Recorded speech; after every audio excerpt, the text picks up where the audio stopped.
Dean Wicks is fucking back on the square. Everybody's saying, I don't know why there people are saying Dean's gonna be back. I don't know why people are saying it, because here he fucking is. You fucking shite bags. Look at this. He's back.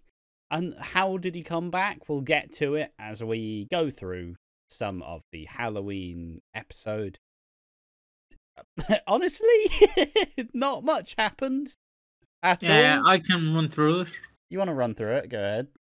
So we open up, I forget where we open up, but we open up, and we basically see the night and the Carter, because the other Carters are dead. So yeah, we open up, George and Elaine are putting up decorations, you know, they're celebrating. George is hesitant because, well, what's the point? You know, if someone's in a hospital with a coma and you're there going, fucking Halloween, lads, oggy, aye. I mean, he's also quite nervous because he hasn't told Elaine that he's given Cindy half the money yet. Yeah. So we see a giant pumpkin. Surprise, Dean Wicks pops out of it like, right hooks George Knight. He doesn't do that. So we kind of open up when we see that. Linda comes out, she's like, yeah, we're gonna have Halloween. We're gonna celebrate it because we're a family, and it's what Mick would have wanted. It's what Mick would have wanted. You listen to me, you little shag. It's what Mick would have wanted. So that's mainly the plot point for this episode. Is we see them setting up decorations. We get countless scenes of Ben and Callum talking. Fuck me. Like, for the rest of the month, they didn't have Halloween decorations up. The minute the 31st, oh, Jesus. Yeah, it's like they forgot till now, apparently. Like, there was no decorations the entire time. But the second Halloween's here. It's Halloween time, guys! Like, Jesus. Like, you know, it's like if they forgot about the Christmas decorations and then put it up on the 25th. Yeah. But we see Ben and Callum talk about Jay. And then next, like, guys, please, I just want to see him. Like, I'm 10 years old or 11. Come on, guys. And Ben's like, oh, fine. You are correct, Mum. Yeah. Let you see him, Mum. Okay, Mum. And that's mainly the plot point as well. There's other scenes with Rocky and Harvey. Yeah. Rocky and Harvey in the chippy. Obviously, Rocky's still trying to gamble to win back his money. Yes. But the problem is, when you bet £5 and you lose £5, then you bet another £5, you're not going to win back the first £5. You're going to just lose £10. It's you're constantly trying to fill that hole that you're creating. Yeah, and basically, yeah, that's what he mainly does. He bumps into Nish. Harvey learns that he's made a payment. He made a loan plan with Nish. I wouldn't. I wouldn't either. He's a scumbag. And, you know, Nish essentially goes, yeah, we can delay the turns, but also if you default a payment, it's going to be more. Sound. So happy for you. And that basically is most of the episode as well. In the hospital, Lexi does see Ben and they have an emotional scene. Sorry, Jay. Sorry, I was confusing the two. Yeah, she sees Jay and she's like, yay, Dad. Wait, Dad. Get better. Dad. What sort of economy is this? And basically, she's like, you'll get through this, Jay. I believe in you. It's what Mum would have wanted. Yes. It's what Mum would have wanted. Oh, yeah, I know, Lexi. Your mom is dead. I know. Fucking get over it. And then you get Jay fucking... Then you get Ben going like, look, Jay, did you try and kill yourself, mate? Like, I don't actually know if we got an answer. I don't think we did. But obviously it's just Ben Mitchell being Ben Mitchell, because Ben Mitchell is like, well, you know, you nearly killed yourself and you nearly left me. How could you leave me and Lexi? How could you do that to me? What about Lexi? Me. Lexi's your daughter. Fucker. We then hear more. Cindy's obviously, she's got the money from George and the mystery buyer. and someone's like filling them in, like, oh, you know, your mystery partner is this. You know what he did? And she's like, oh, fuck. As we see, like, a black cab pull up to the front of the fucking Vic. We see a pair of white shoes walk out. We see him move into the back cellar of the Vic, walking on in. Tubular Bells is playing. The do do do do do do do do do. You know, that one from The Exorcist. Like a horror movie. It's fucking great. And you slowly see Linda, like, walk around the Vic. And it's just like, you know, someone's creeping about him. And then someone follows her into the kitchen. And then you see Dean just like, don't scream! And it's like, oh my god! Why is this the first thing he's doing? 90% sure the last time he was in that room was when he raped her. So, whoa, like, holy fuck, man. That's one of the most traumatic things in your life. Imagine being back there. Like, do you know what I thought they'd be playing?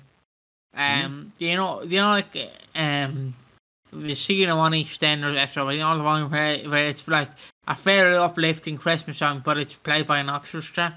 Do you know what I'm on about? Yeah, imagine that playing. I mean, Tubular Bells is a pretty good way to fucking do it.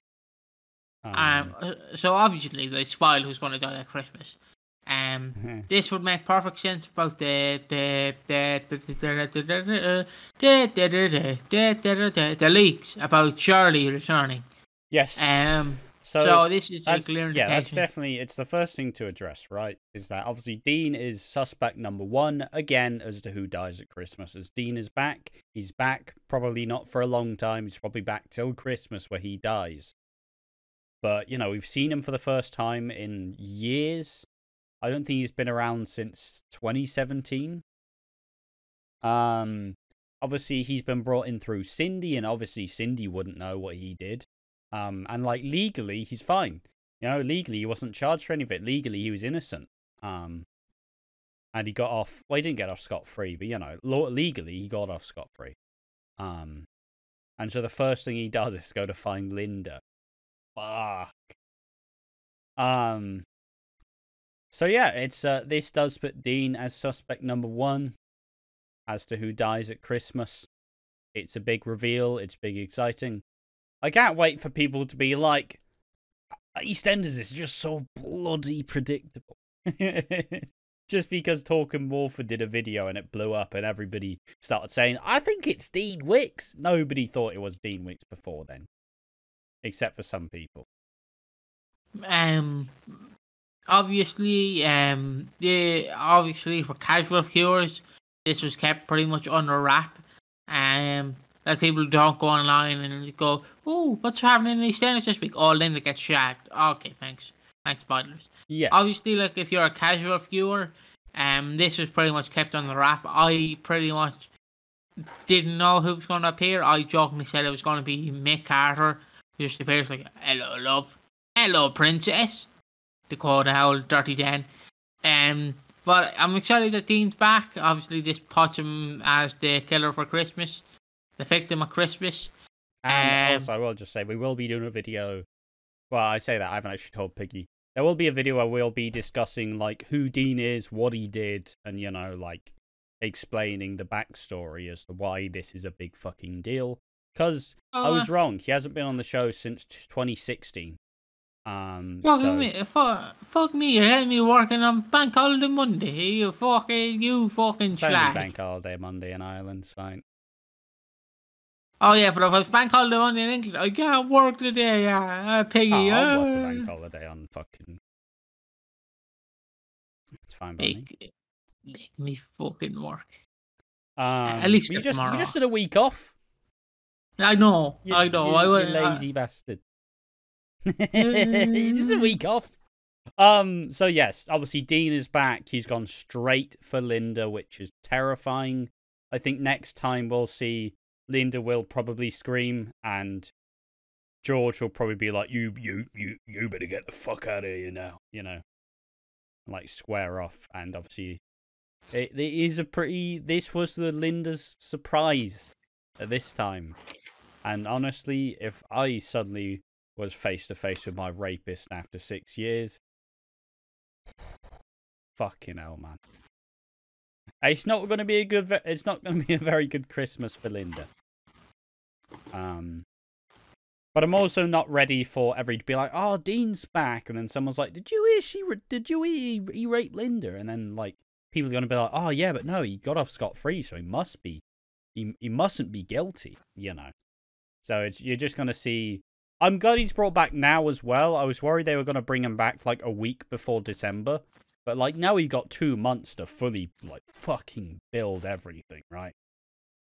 But could you imagine he was a red herring? Like, they knew that he was going to be a red herring. But he's not the one who dies. I know it's not going to happen. He probably is the one who dies. But again, they might film alternate endings of who dies. Like, there might be an ending where George Knight dies. Not going to happen, but still, something like that. But I guess it's time for the outro. Is it time for the outro? Yes. Did you enjoy the episode? Yeah, it was a banging episode, honestly. I don't think much happened, necessarily. It felt like it was all building to the reveal of who it is. And it was just kind of like, wow, this is dead for Halloween. But, you know, I liked a lot of it. I'm excited to see what they're going to do with it. I'm excited to cover more of this week. Yeah, what did you think of this episode? I don't know Dean Wicks, so, like, Ash, yeah, I'm just like, I'm that mate who's like seen a lot of things and like, so, oh yeah, showing it you for the first time, and then I'm dripping in some of the important information, like, yeah, he's a rapist. Whoa, what a bastard. Yeah, he hasn't been seen in 6 years. Whoa. Yeah, he wasn't ruled guilty by the court, so some people might think he's off scot-free. Whoa, fucking hell. Like, obviously, if you look at the reaction, you can see Ash man, oh my god, Dr. Walford's right. Whoa. Yeah, I was sat there just, oh, no. And then I was just sat here like, who the fuck is that? Ooh, no, right, because Dean Wicks, to me, has short hair, right? But he looked like he had the Jimmy Carr fucking hair transplant on him. You know, like, I just didn't recognize him. And I was like, who the fuck is this jabroni? but yes, I've been Ash from Watching Walford, been joined by Piggy.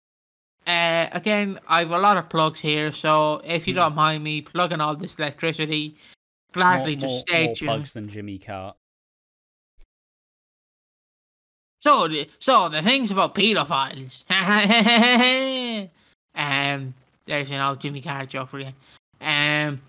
So yeah, a lot of plugs here like electricity. So if you want to follow Ash anywhere, you can follow him on Twitch and Twitter at AquaDreams and YouTube at AquaDreams. Yes. If you want some smashing content from us, but wrestling wise, you can follow One More Match 182.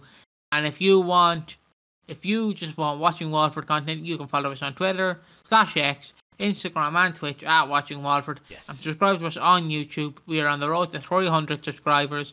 And we're gonna fucking smash the goal by December. We're gonna do it anyway. Anyway. We're gonna do it anyway.